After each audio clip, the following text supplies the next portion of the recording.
சாமியாடிக்கு கோபம் வர்றது ஏன்? ஒரு சில சாமியாடி பெருமக்கள் ஆண் தெய்வங்கள, பெண் தெய்வங்கள சுமக்கிற சாமியாடி பெருமக்களுக்கு கோபம் வரும்.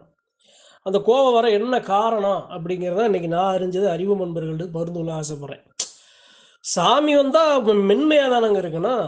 மென்மையா, தன்மையா, உண்மையா, நல்லா அழகா, நம்ம சொல்ற விதங்கள, செயல்படுற விதங்கள் எல்லாமே அழகா தானே இருக்கணும். அப்பதானங்க அதானங்க சாமிக்கு அழகு.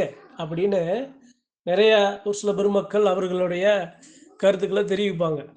ஆனா இந்த இடத்துல அது எப்ப நிர்ணயிக்கப்படுது? அந்த தாய் பத்ரகாளி அந்த ஆக்ரோஷமா இருக்க காரணம் என்ன?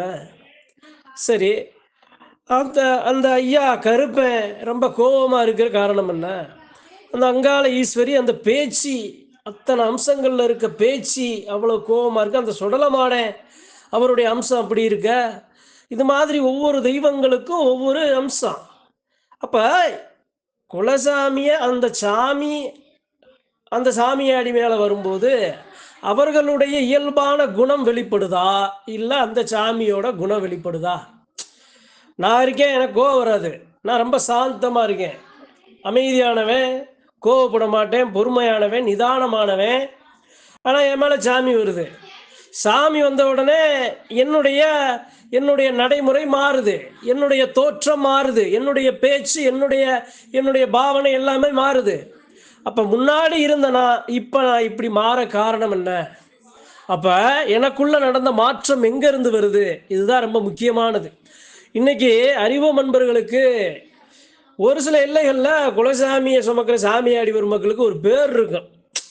என்னப்பா அவ்வளவு கோபமா இருக்க? என்ன என்ன நீ எடுக்கிற முடிவைத்தான் அப்படிங்கிற மாதிரி, எதுக்கு இவ்வளவு இவ்வளவு அதிகமா உன்னுடைய குரல் வளத்தை அதிகப்படுத்தி பேசுற? எதுக்கு இவ்வளவு யாரும் என்ன ஏதுன்னு அப்படி எதிர்த்து தட்டி கேள்வி கேட்குற? அப்படிங்கிற மாதிரி ஒரு சில சாமியாடிகளுக்கு ஒரு சில எல்லைகள்ல அவர்களுக்கு ஒரு சில பட்டங்கள் கிடைக்கும். இப்படி பெரிய கோபக்காரன், யார் பேச்சையும் கேட்காதவன், முன்கோபக்காரன், அவன் அவன் அவன் அவன் கோவப்பட்டா அவன் எல்லாத்தையும் வார்த்தைகள்ல அப்படிங்கிற மாதிரியான ஒரு சில பெயர்கள் அங்கங்க ஒரு சில சாமியாடி பெருமக்கள் சம்பாதிச்சிருப்பாங்க. சரி, இதுக்கு காரணம் என்ன? சாமி என் மேல வந்துருச்சுங்கிற ஆதிக்கமா, ஆணவமா, அகங்காரமா, இல்ல அகம்பாவமா? என்ன காரணம்? இல்ல தலக்கணமா? என் மேல சாமி வந்ததுனால தான் நான் அப்படி பேசுறேனா? அதே மாதிரி பெண் தெய்வத்தை சுமக்கிற அந்த தாய்மார்கள் அவர்கள் ஒரு சில கோபத்தை வெளிப்படுத்தும் போது அதனுடைய நோக்கம் என்ன? ஏன் எதுக்கு அப்படின்னா, இந்த இடத்துல கோபம் எங்க நிர்ணயிக்கப்படுது அப்படின்னா, அந்த சாமியோட அம்சம் எல்லா சாமியும் ஒரே மாதிரி தான். பண்பானது, பாசமானது, அன்பானது, அமைதியானது, எல்லா மக்களையும் அனுசரிக்க நல்லா அந்த காளி பத்ரகாளி முதற்கொண்டு எல்லா தெய்வங்களுமே அமைதியான தெய்வங்கள் தான். ஆனா அந்த இடத்துல அநீதின்னு நடக்கும்போது அங்க ஒரு அவதாரம் எடுக்க வேண்டியது இருக்கு. அதுதான் அந்த தெய்வத்தோட சீற்றம், கோபம். அப்ப நீங்க நல்லா கவனிச்சு பார்த்தீங்க அப்படின்னா, குலசாமி குலதெய்வ எல்லையில இருக்கிற அந்த பெருமக்கள் கோபப்பட காரணம் என்ன அப்படின்னா, அவர்களுக்கு அந்த சாமியோட அந்த அம்சம் தோற்றம் வெளிப்படும் போது அவர்கள் அங்க அந்த இடத்துல கோபப்படுவாங்க. சரிங்க, இதை ஏனோ தானோ அப்படிங்கிற போன போக்குல அதை நான் சொல்ல ஆசைப்படலை. ஒரு சில உண்மையான நிகழ்வுகளை அறிவு நண்பர்கள்ட்ட பகிர்ந்து கொள்ள ஆசைப்படுறேன். ஒரு சாமியாடி இருக்காரு. அந்த சாமியாடி எப்படி எப்படின்னா, கோவப்பட மாட்டாரு, நிதானமா இருப்பாரு, நேர்மையா இருப்பாரு, நியாயமா இருப்பாரு. சாமி வந்துடுது. சாமி வந்ததுக்கு அப்புறம் அவருக்கு என்ன ஆகுது அப்படின்னா, எல்லாத்திலையும் அன்பா, நிதானமா, எல்லாத்தையும் அழகா அரவணைச்சு வர்றாரு. அப்ப ஒரு சில நேரங்கள் அந்த இடத்துல ஒரு சில அநியாயங்கள் நடக்கும்போது அந்த அநியாயங்களை எதிர்க்க ஆரம்பத்துல அவர் கேள்வி கேட்கிறார். அவருக்கு ஆரம்ப காலகட்டங்கள்ல அந்த அநியாயங்களை எதிர்த்து கேள்வி கேட்கும் போது அவருக்கு கோபம் வரல. பொறுமையாக நிதானமாகத்தான் அவரு கேள்விகளை கேட்கிறாரு. ஆனா அது நேரம் ஆக ஆக அந்த எதிர்வினை, எதிர்பக்கம், எதிரில் இருக்கிற அந்த எதிராளி, அந்த எதிரில் இருக்கிற அந்த மக்கள் அவர்கள் என்ன பண்றாங்க? அவர்களுடைய தோற்றம் மாறி, அவர்களுடைய அந்த ஒரு புனரமைப்பு அது மாறி, இவர் என்ன பண்றாங்க? இவருக்குள்ள இருக்கிற அந்த சாமிய கோபமா, சீற்றமா அந்த இடத்துல ஆக்குறாங்க. அப்ப இவர் என்ன பண்றாரு? அந்த இடத்துல கோபமா அதனுடைய உண்மை தன்மையை அந்த இடத்துல வெளிப்படுத்துறாரு. அப்ப இவர் ஏன் கோபமா பேசுறாருன்னு அப்படி அதை பிடிச்சு அந்த சாமியாடிகள் மேல ஒரு சில பழிகளை சுமத்தி நிப்பாட்டுறாங்க. இன்னொரு எல்லையில ஒரு சாமியாடி இருக்காரு. அந்த சாமியாடிக்கு இதே மாதிரி நீதியானவர், உண்மையானவர், அவருக்கு ஒரு கனவு வருது.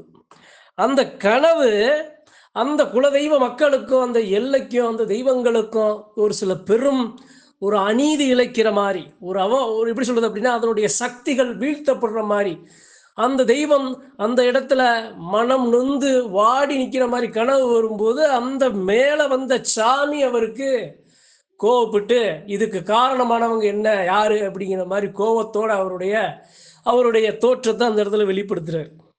சரி, இன்னொரு அம்மா இருக்காங்க. அந்த அம்மா எப்படி அப்படின்னா அன்பு ஒன்று சாப்பிட 3 நேரம் சோறு இல்லைன்னா அன்புன்னு ஒரு பாசம்னு ஒன்று நம்ம போய் காட்டிட்டாலே போதும். 10 நாளைக்கு கூட எதுவுமே வேணாம் அப்படிங்கிற அந்த அன்பை மட்டுமே ஆற தழுவி வர்ற ஒரு அம்மா, ஒரு பெண்மணி. அந்த அம்மா மேலே சாமி வருது. அந்த அம்மா மேலே சாமி வந்த உடனே அந்த அம்மா எப்படி, அதாவது எல்லாரும் வேணும், எல்லாம் ஒரு தாய் பெற்ற பிள்ளை, எல்லா மக்களும் ஒன்றா இருக்கணும் அப்படின்னு இருக்கிற அந்த அழகான அந்த இதயத்தை எதிராளிகள் எதிர இருக்கிறவங்க எது மாதிரியான ஜோடிக்கிறாங்க அப்படின்னா அவர்களை அவங்க எப்படி சொல்றது அப்படின்னா நீங்க அழகா ஒரு அழகா நல்லா ஒரு அழகான ஒரு உருவமா ஒரு வடிவமா அழகான ஒரு சக்தியா நீங்க உருவெடுத்து நிற்கும் போது அந்த உருவத்தை சிதைக்கணும், அந்த சக்தியை குறைக்கணும், அந்த அழகை சீர்குலைக்கணும் அப்படின்னு என்ன ஆகும் அப்படின்னா எதிராளி எதிர்பக்கம் இருந்து ஒரு சில அம்புகள் நம்ம மேலே எய்யப்படும். அப்போ அந்த அம்புகள் எய்ய என்ன ஆகும் அப்படின்னா என்னுடைய அழகு என்னுடைய சக்தி இதெல்லாம் கொஞ்சம் கொஞ்சமாக அதனுடைய வடிவம் கொஞ்சம் அதனுடைய சக்தி குறைய ஆரம்பிக்கும். அப்போ என்ன ஆகும் அப்படின்னா அதுக்கு காரணம் யாரு? நான் இல்லை, எதிர இருக்கிற மக்கள். அப்போ ஏன் அதனுடைய உருவத்தை அதனுடைய சக்தியை குறைக்க அவங்க ஆசைப்படுறாங்க அப்படின்னா அவர்கள் அங்க பரிசோதிக்கலை, பழி சுமத்தணும், இவர்களுக்குள் இதை நாம அனுமதிக்க கூடாது, இவர்களுக்கு இடையூறுகளை கொடுக்கணும், இவர்களுக்கு இடைஞ்சலை கொடுக்கணும் அப்படின்னு செய்யக்கூடாத ஆகக்கூடாத செயல்களை செய்ய செய்ய செய்ய செய்ய அந்த அம்மா என்ன பண்ணுது, எல்லாரும் வேணும், அன்பா எல்லா மக்களும் அதாவது எங்க அன்பு இருக்கோ அங்கதானங்க அதிகாரம் இருக்கும், அங்கதானங்க ஆக்ரோஷம் இருக்கும், அங்கதானங்க அதிகமான உரிமை இருக்கும். அப்ப என்ன அது தவறு செஞ்ச பிள்ளைகளை தட்டி கேட்க அந்த அம்மா கோவப்படுது, உண்மைகளை உடச்செரியுது. அப்ப அதுல எதுல இருக்கிறவங்க துடிக்கிறாங்க.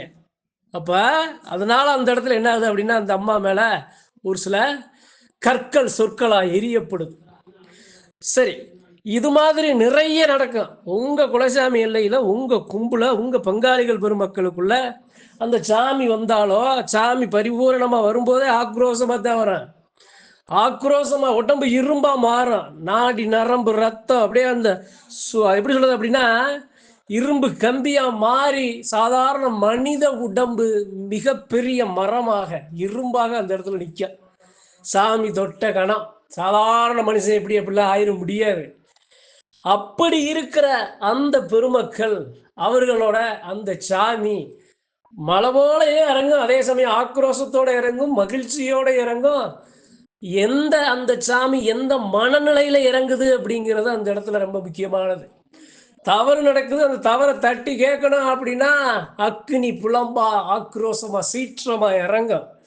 நல்ல விஷயம் நடக்குது அப்படின்னா குழந்தை போல மகிழ்ச்சியா கட்டி தழுவுற மாதிரி இறங்கும்.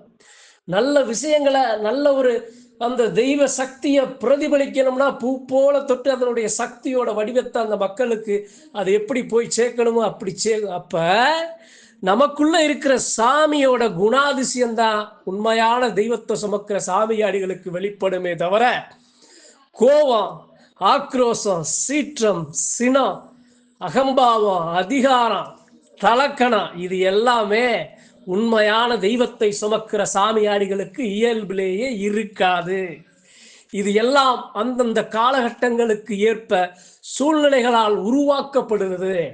அப்படி அவர்கள் இயல்பாக தன் நிலை பொய்யாக போலியாமல் நடிக்காமல் உண்மையாக அதனுடைய உருவத்தை வெளிப்படுத்துவதால் அவர்கள் மேல் கோபக்குறி என்கிற ஒரு குற்றம் அந்த இடத்துல சாட்டப்படுது. அதை பிடிச்சு 4 பேர் அவர்களை சொற்களாக கற்களாக எரிகிற ஒரு நிலை உருவாக்கப்படுது. அப்ப சாதாரண மனுஷன் கோவப்படுறதுக்கும் தெய்வத்தை சுமக்கிற சாமியாடி வரும் மக்கள் கோவப்படுறதுக்கும் என்ன வித்தியாசம்னு அறிவோம் நண்பர்களுக்கு தெரிஞ்சிருக்கும்.